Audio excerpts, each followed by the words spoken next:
obsessing over the image of the bullfighter on the television. Oh. That'll be nice. Making love to a television. Eee. Taking a television to bed with me. Good, we're rolling anytime you like. Oh, good. All right. Are you, Sufficiently warm? Yes. Silly I've question. got my lap blanket. Okay. And not real fur. Would point that out. Of course not. This album is a very subtle record, and it's the interweaving of voices. It's almost pointillistic, and I think people wonder sometimes, because you collaborate with people, what exactly is your input into all this? Do you show up with melodies, with lyrics? It's different every time. I have, I keep a journal and I write in it constantly anyways, or if I'm reading something and I feel inspired, I'll jot down something, or a phrase comes to my mind and I write it down, and then I'll go in and I'll hear music and I'll elaborate on what I've written, or I'll take a poem I've written and kind of change the meter of it to fit the the music. Or sometimes music I'll have nothing in my head and I'll go in and I'll hear music and then it'll just come to me. I mean, do you sit around and doodle on instruments or tape things? No, I don't play any instruments. I usually I always work with songwriter or producers that can play instruments. And I thought you played piano or something a little bit. very primitively. Yeah. I mean, I can basic chord progressions, but I hear melodies in my head, so I usually rely on them to pound it out on the keyboard. That's how I work with Babyface, anyways. Yeah. How did you come to be involved with Babyface in Dallas and all these people? Did you have them in mind from the beginning, or were you just going around trying people out? I pretty much had a wish list of people that I really admired or had, sort of had my eye on working with for some time. And Babyface and Dallas, Austin, and Nellie Hooper were at the top of that list. And then I ended up working with Dave Hall because he was a friend of a friend, and they kept saying, you've got to work with this guy. I didn't really know him at all. And there were a few other people that were recommended, but songwriting is like, collaborating with anybody, it's very intimate, and it's hard. Sometimes it doesn't work with people. And you get in a room and you don't feel comfortable, or so I went through a few of those, and discarded a few people along the line. Yeah, kicked them right out. Had you done stuff with Shep Pettibone? I heard he was I did. upset about not being involved in all this. Well, we have a very long-standing collaboration. I've been working with Shep for years, and I just wanted a different mood. I mean, I think Shep is a very talented songwriter and producer, and I felt like I was staying in one place, you know what I mean? And I wanted to, I sort of had my heart set on doing something with much more of an R&B feel to it anyway, so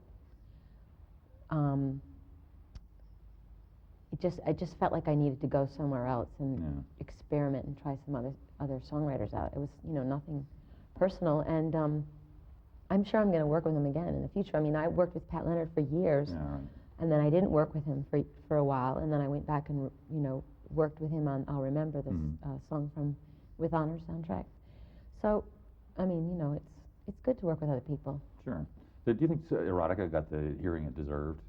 Absolutely not. Are you kidding me? Because I think in retrospect, a lot of people look back and say, yeah, it's a really good record. Yeah, I know, I've heard that. Thanks. Why didn't you say that 2 years ago? I think people were saying, the obvious mainstream press thing is going to be, well, this new record is obviously a step back. She knows she went too far, and now she's trying to kind of be nice and pure. Yes, well, that is the mainstream, not thought out point of view. But it's, there was no calculation, there was no, I didn't give myself a set of rules when I went in the studio and said, okay, now I have to write this kind of music, I can't offend anyone. It's just really, I think you can't write songs unless you're being honest. I don't think you can put yourself in that kind of a straitjacket creatively. That literally was what was on my mind at the time. Yeah. So. It seems to be also a very, it seems to be a different you in a way. I mean, does romance well, every year it's a different me. But has romance come into your life? Is there, I think we were reading something about... Well, I mean, romance has always been in my life. I mean, surely. Well, that sounds really immodest, doesn't it? Fortunate. Sounds no, fortunate. but it's not like I just discovered romance. I mean, I've been writing, when you listen to, there's romantic songs on all of my records. Rain is a romantic song, and Live to Tell is a romantic song. I've always written romantic songs. It's just that people got so caught up in the eroticism aspect of what I was exploring and getting into and writing about, that I think now that I've come up with this record, and all of a sudden everyone's saying, "Oh, she's changed so much. She's a different person," and I'm more experienced. I'm older and wiser, but I think romances have been a big part of everything that I've written. There's kind of a sweetness to some of the songs on the record too, though. It's or like bittersweetness. I meant to say a bittersweetness. Yeah. But is there a guy in your life who's changed things? Getting to the really important question. This is the important thing. Actually, the songs are about a lot of different guys. Well, not just men. I mean, Inside of Me sounds like it's a love song, but it's actually about my mother. And I tend to collect thoughts and as I go through life, and a lot of times it takes me a long time before I can come to terms with maybe a relationship I had years ago. You know what I mean? And I finally found a way to talk about it or write about it. So it's not even necessarily something that was happening to me currently, but my reflection on something that happened. Yeah. It's Inside of Me being about your mother. It's interesting. All these models have gotten together to do breast cancer awareness things. And being a guy, I don't know about this, but being from a family that has breast cancer, it must be a haunting thing, I would imagine. Absolutely. I mean, my mother died when she was very young, and when I got to be, she was 31 years old, and when I got to be, I mean, my whole life is about 31. When I get to be that age, is that going to be my death sentence? Is that what's going to happen to me? And when I finally passed that age and I was still alive, I can sort of breathe again. But when there is that kind of family thing, when it's in your genetic structure or whatever, you just have to be really careful and vigilant and take care of yourself. What is your relationship with your family these days? It must be difficult having all these siblings and you go home, and what happens when Donna goes home? Well, we still, fight over food and, where we're going to sit at the dinner table. I mean, it's hysterical, and I still go home and get assigned chores, like you're doing the dishes and you're doing the laundry. And I'm like, wait a minute, haven't I passed all of this? No, I'm not. It's the same as in my opinion, it's the same as it always was. My father doesn't treat me different than the rest of my brothers and sisters. So. What was going on with Martin? I mean, we've been following his tale. He was in jail, out of jail, then he wanted to go back in jail. He's out of jail right now. Good. I'm not sure where he is, but if you hear from him, let me know. I doubt if we will. But. Yes. Who knows? He may show up, on Geraldo Rivera's show or something. Are you close? In a distant way. I know that sounds strange. I mean, my brother's like the prodigal son, I love him dearly. He's just, we obviously live very different lives. Yeah. Well, he's in jail sometimes and you're not. Well, I've never been in jail, but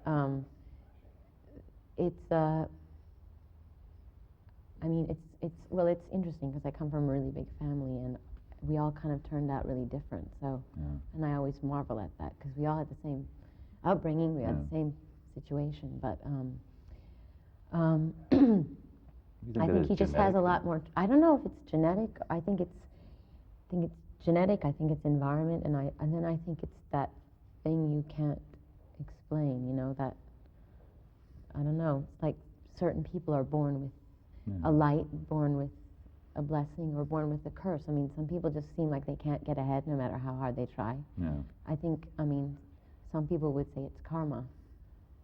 You mentioned the other day that you were lighting candles in the church. Have you come to? I think people, as they get older, maybe have sort of rejected the church in their youth, re-embraced come back to it. And have you found that to be the case? To a certain extent. I mean, I went through years of rebelling, the staunch Catholicism that was, rammed down my throat. A little problem. Could you stop just for a second? Sure.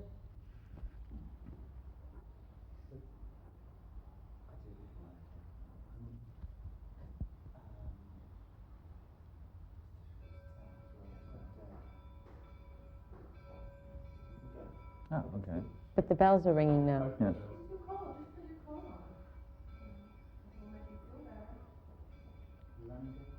But will it make me look better? That's the question. Going? Running, okay. Shut up that'll already. be finished in a minute. It's lunchtime and I'm not eating. Come on. Okay, there it was. So we completed that. You were talking about it, but is your take on religion? Re-embracing.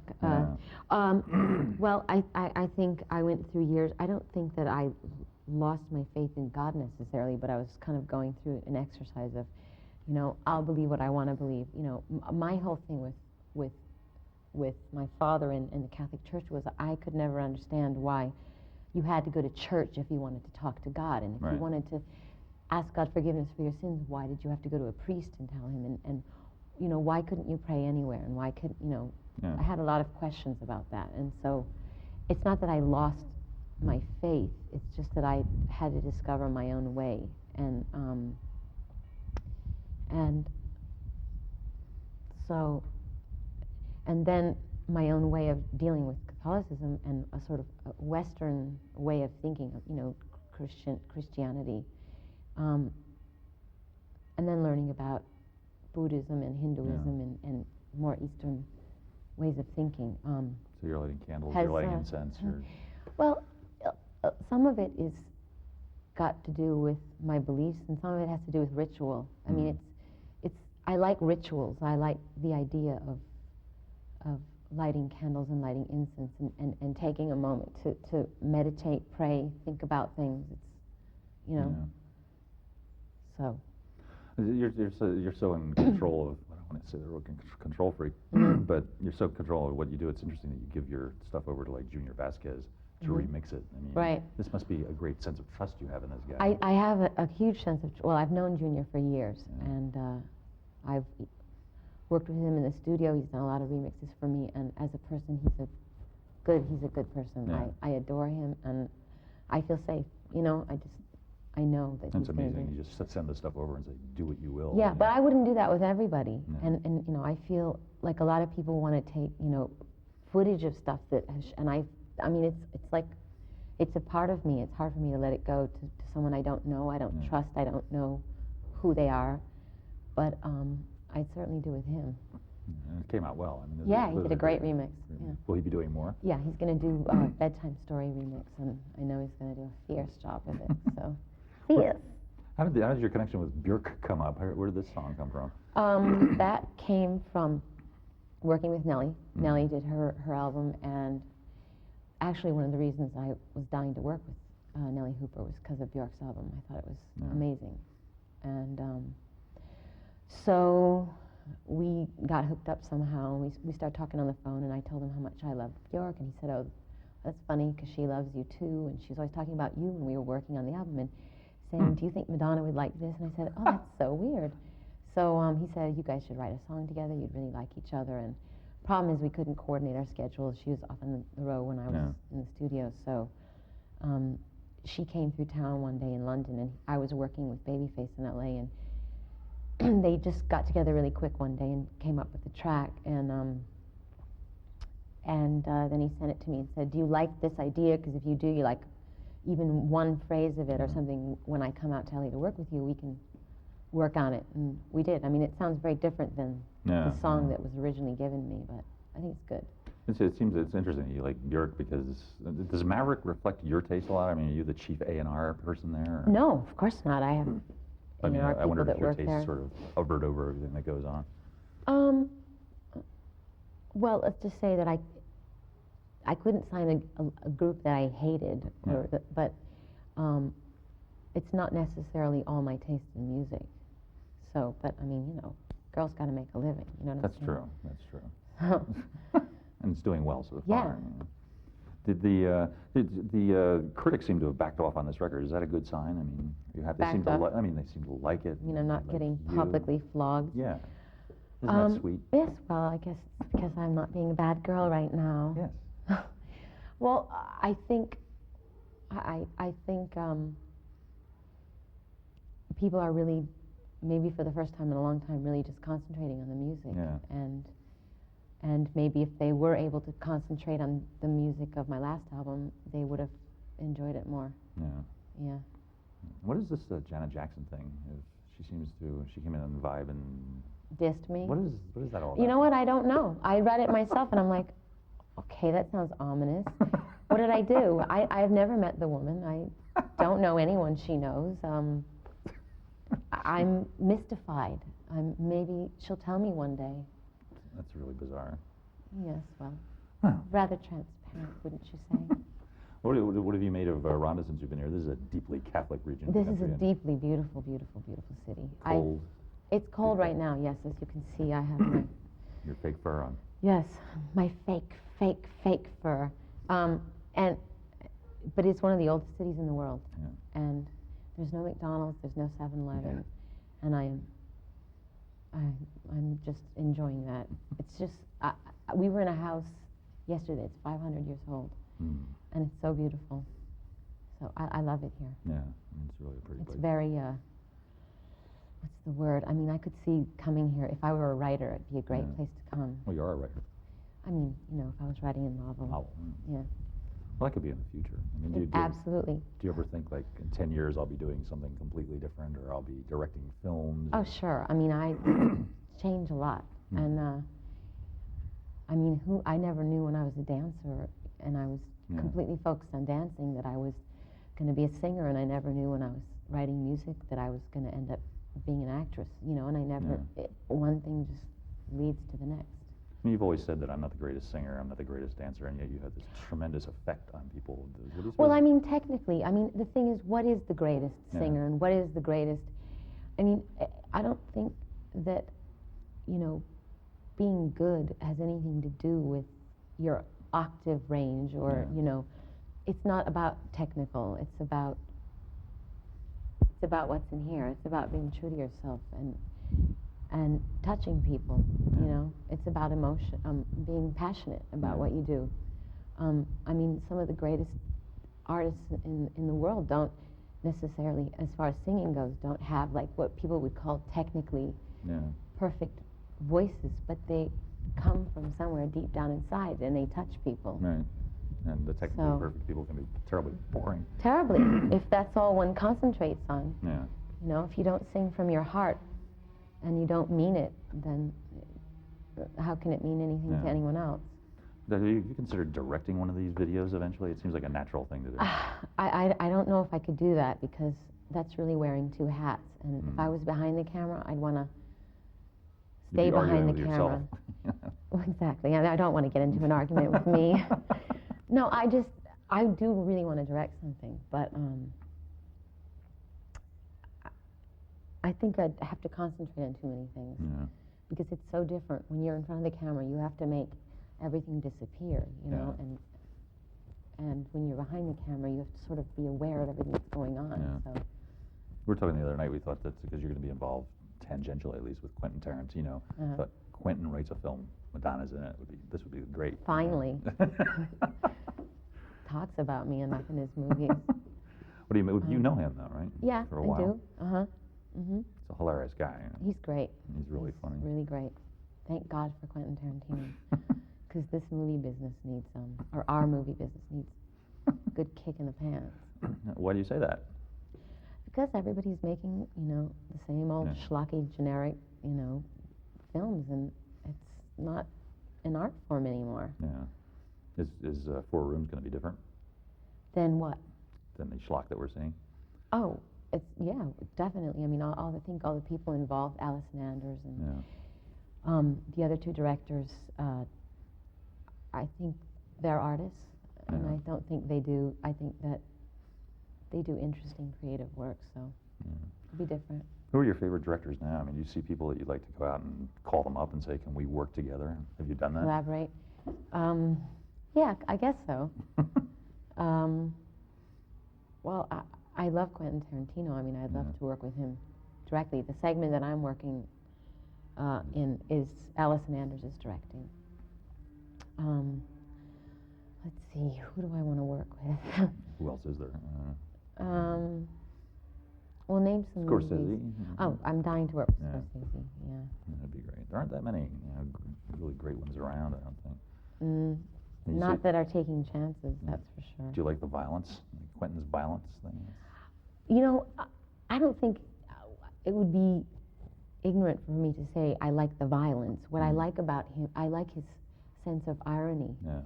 And his sense of wit, and what he's almost doing, in my opinion, is a parody of Yeah. our own obsession with violence.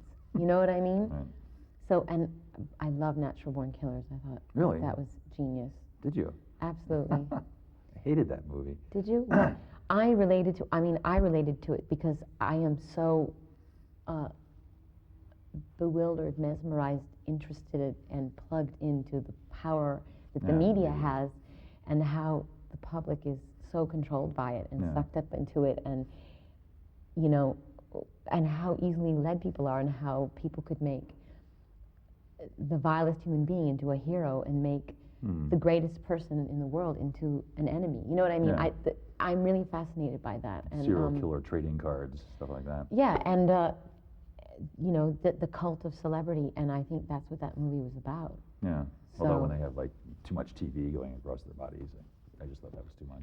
Yeah, but to me it was almost like I felt like someone, you know how annoying it is when you sit in front of a TV and someone keeps pressing the remote and changing the damn channel? Well, that would usually be me. Guys do that. Yeah, well, anyway, that's what it was like, watching a movie, and it was like the world of, like, the assault of TV on your senses, you know?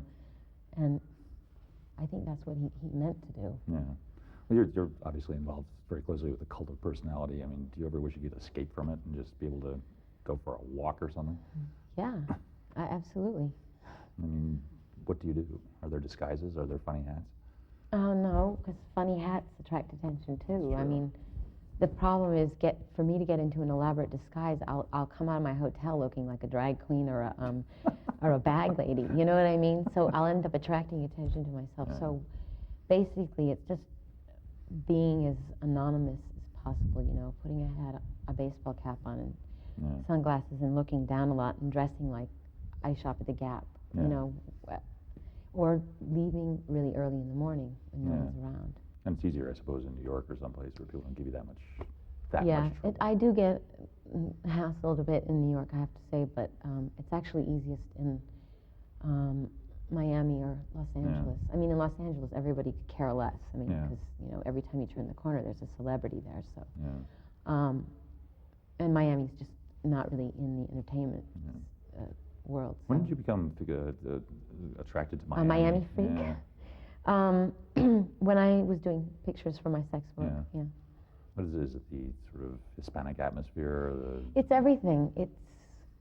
There's a lot of culture down there. There's a lot of mostly Hispanic, mostly Latin culture. There's a lot of art and music. I mean, there's a lot of Cubans there, and Cubans have a lot of heart, and the weather. I mean, there's something in the air. It's like when I get off the plane, it's like a tranquilizer hits me. You know, something very heavy and sensual about the weather there. It's very relaxing, very calming. Is that like home now, Miami? It's sanctuary. You know, home is. I get confused. I don't know where I live anymore, but Miami is where I go when I want to get away and just really relax. Do each of your places, the one in L.A., New York, do they have a different atmosphere to them? And you decorated them all differently? Yeah. My house in L.A. is really very much like this house we're in, very kind of Spanish, somewhat warmer. Italian, Moorish, almost. It's kind of like a castle. It's tile floors, high ceilings, and heavy furniture. And my apartment in New York is sort of like a Parisian Art Deco apartment, in the 20s. Yeah. And Miami's like, I can't describe Miami. The house in Miami is very old too. It's Castilian, and it's almost 100 years old. A little bit similar to this, but simpler, cleaner, and it's like a beach house Do you decorate these places yourself, or do you have someone who goes out and... No, with my unbelievably talented brother. Ah, that's true. Yes. I'm surprised you don't have a place in Europe. A little Yeah, everybody keeps saying that to me. retreat in Paris. A little pied-à-terre. Yes. I thought about that too, but I don't know. It's a nightmare. It's already a nightmare having all the houses I have, and like, making sure that no one's breaking into my house and people are taking care of things, and I can't handle it. You have the David Letterman thing, somebody will be living there while you're not there. Exactly. Yeah. Speaking of David. Yes. Speaking of my boyfriend. How did it come about, this rapprochement? How did you get back together again? Was it a serious rift, or? No, that was something the media created. Well, you are on television saying, I what? You were on his show saying all these bad words. Bad words. Yes, I know, but it was a performance. It wasn't, a real argument between us. And was Dave aware of this? He knew the gist of what was going to happen, and it was like a snowball. I mean, it was like everybody freaked out about it, and then I think Dave freaked out about it a little bit. But you know what? Dave was never. I called him up to when they asked me to do the MTV Awards. I said, well, who do you want to do it with? And I couldn't think of anybody. It's like I thought, if I come out with anyone, there's got to be some kind of symbolism. It's got, like, who do I want to join forces with? Who do I want to represent myself with? And I thought, wouldn't it be great to come out with David Letterman? Because everyone thinks we're in this huge world war. And so I called him up and asked him. And I said, Dave, are you ready to bury the hatchet? He goes, there is no hatchet. Oh. So I said, all right. Well, and he was very agreeable and actually so nervous. It was really touching. Really? Yeah, I mean, he was green. And he was so sweet, the way he was gripping my arm as we walked out on the stage. But, I have to say I adore him. I know that sounds completely perverse, but I do. Well, he's great. He's the best thing on television. Yeah. He's really good. Yeah. Are you a fan of other stuff like Absolutely Fabulous or new? Yeah, This stuff? that's good. Like that. My nose is running. Yeah. Do you want to take time out and maybe dab at it? No, I'm just going to use my... It's an old coat. What the hell? Yes. Have you, a lot of the conversation about culture now goes on in computer world on the internet. Do you dip into that at all? Online? I don't. I have a lot of friends that get into online and have like affairs with people, major friendships. They take on different personas. They're, and it's actually quite amazing. I mean, I've sat with my friends and they've said, gone on online and gone into a room and talked to people. And it's kind of like computer dating. Sort of. It's kind of like CB radio, I think. It's interesting. I mean, I'm fascinated by it for a minute, but I couldn't imagine. Yeah. I like contact. I like eyes, I like humanity. I think it brings out the worst in people, too. I think there's a mob mentality online. That people figure they can say the worst things they want, and what can you do to them? Yeah. I think it's good if you're a writer. I mean, I've seen some beautifully written letters just as an exercise, but... Yeah. And there are people online probably impersonating you and saying things in your There name. absolutely are, because my friends come and report to me, like, you were supposedly online the other day, and wasn't, so. Well, where will you go from here? You'll finish this video, and then Okay, can you stop? We've got a tape change. I can imagine where that question is going.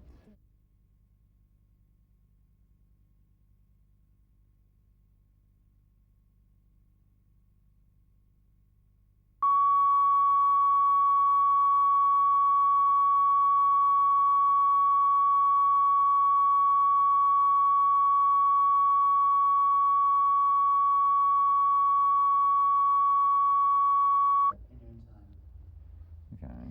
We should get some of the stuff on this video. Is this like one of the more difficult shoots you've done as a location thing? It's cold, it's far away. It's cold, it's far away, but actually it's not. It's gone surprisingly well. I mean, the running through the streets yesterday was a little bit difficult with crowds, but And heels. And heels, exactly. But it's gone pretty smoothly. And I don't know why. I've had much tougher shoots. Such as what? Well, first of all, in rain, I had to get water dumped on me for 5 days. I mean, I'm not into being cold. That's my thing, Oh, what a pity we're doing this way. What do you do in the downtime? I mean, videos and films are just mainly about downtime, sitting around waiting. Do you have like a regimen of things you do? Do you work out? Do you dance? Do you sing? Well, I can't work out. I got makeup and That's hair true. and can't kind of really do anything. Well, I usually have fun people that I work with, hair, makeup, wardrobes. We all sit around and gossip or eat or turn music on and dance. Or sometimes if we're not 3,000 miles away from home, people come to visit, Yeah. or I read. Yeah. Did you invite people along on this trip who just didn't feel like going or anything? To Rhonda? Yeah. No, actually, there were a couple of people, friends of mine, that really wanted to come, but they had to work. Oh. So, Right. oh, too bad they could have. I mean, my brother would love this place. Well, it'll be here for quite a while. It's been Yes, here I think so. thousands of years. But did you when you were writing the song "Take a Bow"? Was there any conception of like Spain or Matador at the time? Mm-mm. Did that come entirely later? No, I was actually thinking of a movie star when I was writing Yeah. it, and but I thought when I tell the story of this visually, I don't. I thought, how can you, if you, I wanted it to be about a sort of an obsessive love story, a tragic love story that doesn't work out in the end. And if this character, this person that the object of my desire is an actor, how do I show what he does that's going to read to people? You know what I mean? Yeah, right. And I love the idea. I mean, like a bullfighter, for instance, is someone who, especially in Spain, I mean, bullfighters are gods here. Yeah. And they risk their lives in the bull ring, and they're like movie stars here, and they have fan clubs, and they're always doing interviews. People adore them. They fill stadiums, and but then, so I thought that would be an interesting. Yeah, it's very visual. It's very visual, exactly, and I thought that would be interesting for me to watch. And then there's also, cruelty involved in bullfighting. So I like the metaphor of that, because ultimately he breaks my heart. Yeah. And it's, not a happy ending in a bullfight either. Yeah. I mean, So somebody goes down, you know what I mean? So, and so I like that parallel. Yeah. Are you prepared for the possible onslaught of PETA fans when this all comes out? Well, I've already gotten flack from animal rights people, because everyone said, "Oh, you're glorifying bullfighting. You're going to be hurting the bull," and rumors started, and suddenly I was But even lining up bulls and mentioning it. shooting them with rifles. Well, you know what? Everyone's entitled to their opinion. Yes. I don't believe that any organization should dictate to me what I can and can't do artistically. And the fact of the matter is, we didn't harm any bulls while we were shooting, and we went out of our way to make sure that wouldn't happen. So, if they're accusing me of doing that, they're false accusations, and if they're against bullfighting, I mean, I think there's a certain amount of hypocrisy in a lot of that, because if you're interested in the rights of animals, then you have to be. That's interesting. Mm-hmm. Grab that letter, let's go. Running up. Hypocrisy. Sorry about that, folks. Damn.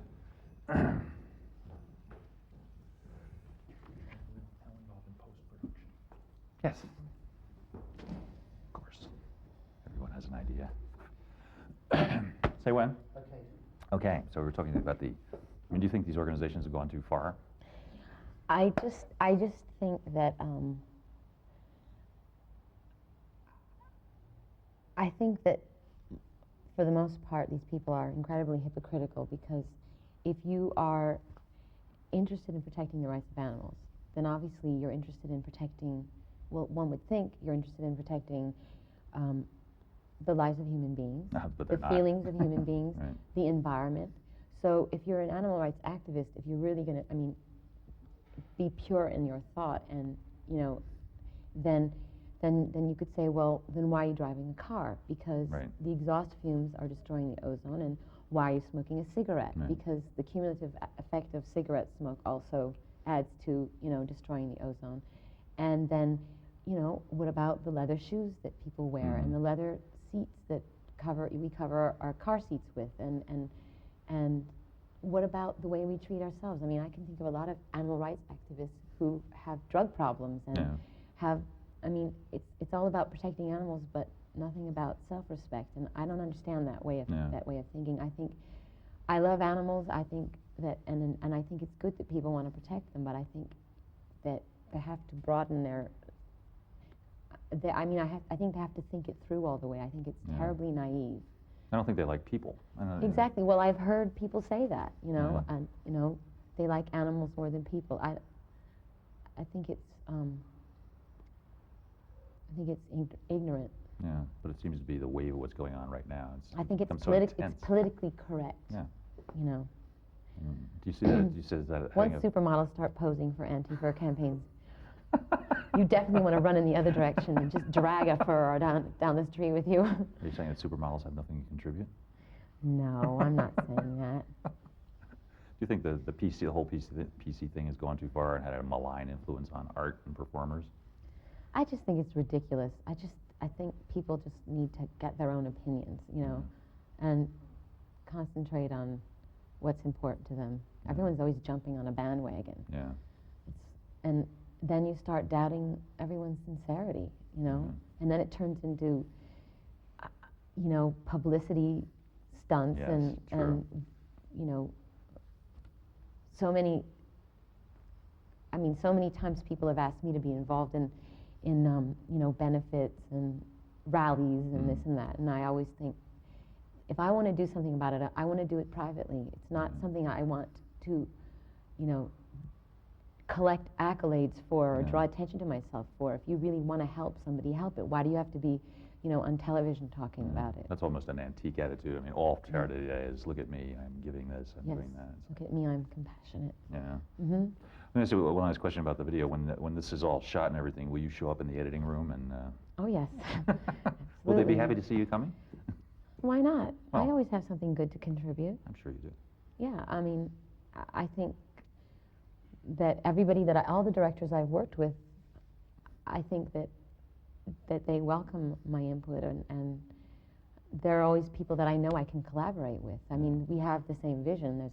I've never gotten into an editing room and gotten to some screaming match, and no. I think that's the first time. I think there was this perception that, Madonna, bitch on wheels, and now they say, well, it's the new Madonna. She's really sweet. She's user-friendly.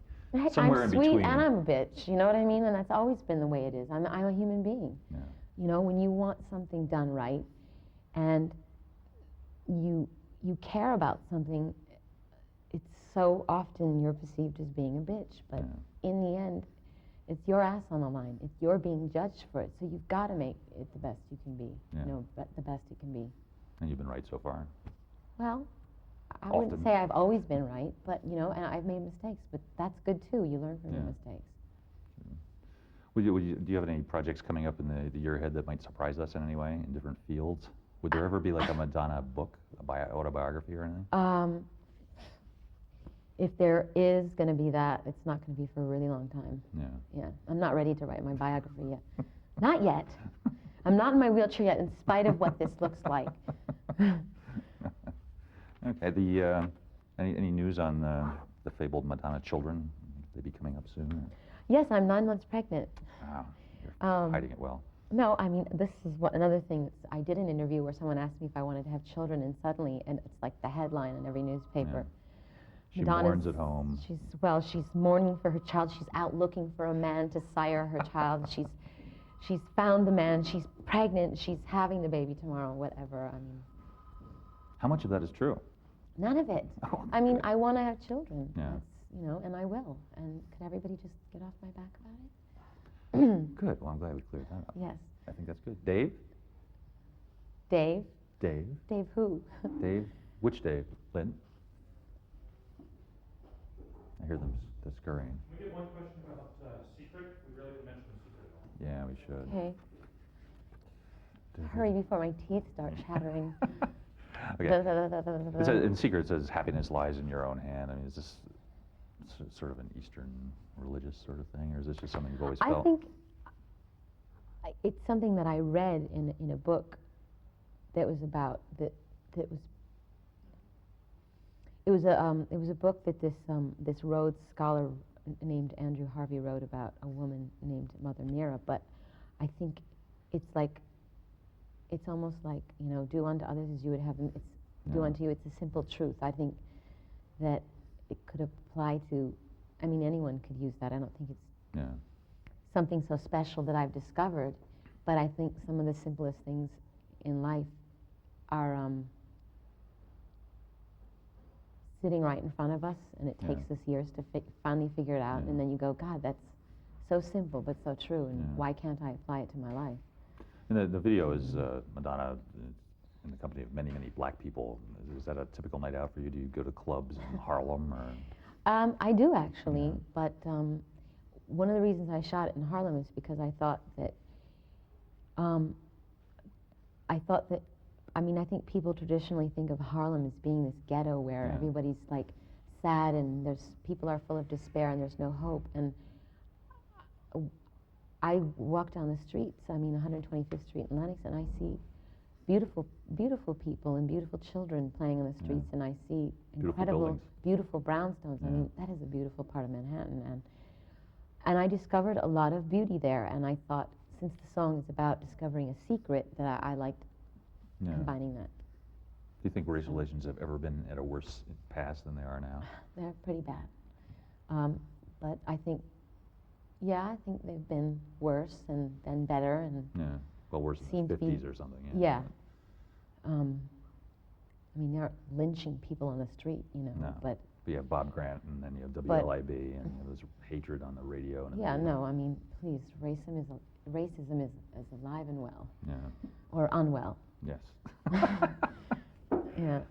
Okay, I think we can let you warm up a little bit. Thank you very much. Thank you. That was good. You ever heard of Misia Sert? Yes, she was the lover of... Fascinating woman. Don't tell me, but Chanel. Chanel. And she was in the first gondola at Diaghilev's funeral. Last but not least, on your way to the car, just if you could stop off at the There's no way to put and you're going to... What would be funny? Well, you're funny. But I have to make a reference to the wishing well? No. What? Oh. No, we can ignore the wishing well. Oh, well, now. I hate to throw money away. So you don't want me to say it, but You can talk say about whatever the you want. video. I can just say, okay, I don't have to make any points. I just have to be here. Okay. Welcome to Ronda, Spain, a 2,000-year-old town high up in the mountains above the Costa del Sol in the south of Spain. We've come here to watch Madonna make the video for Take a Bow, the second video from her album Bedtime Stories. We've watched all the preparations, all the shooting. You'll see that eventually. But first... I'm going to make a wish. What will it be? I can't tell you because it won't come true. Okay. That's my secret. What's that? Wow. Here's, Oh, that was good. you have to make a wish. You have to make a wish. One more time? Okay. Welcome to Ronda, Spain, a 2,000-year-old town up in the mountains high above the Costa del Sol in the south of Spain. Madonna has come here, That's as me. you can see, to make a video for Take a Bow, the second single off her Bedtime Stories album. We've been watching her, we've been following her around, making her life miserable. Butting into my life It's just extensively. been really great. There's a lot of psychodrama going on. You're going to see all of that, but first, let's see the video itself. Let's make. No, first I want to make a wish. Okay, well, go ahead and make a wish. Okay.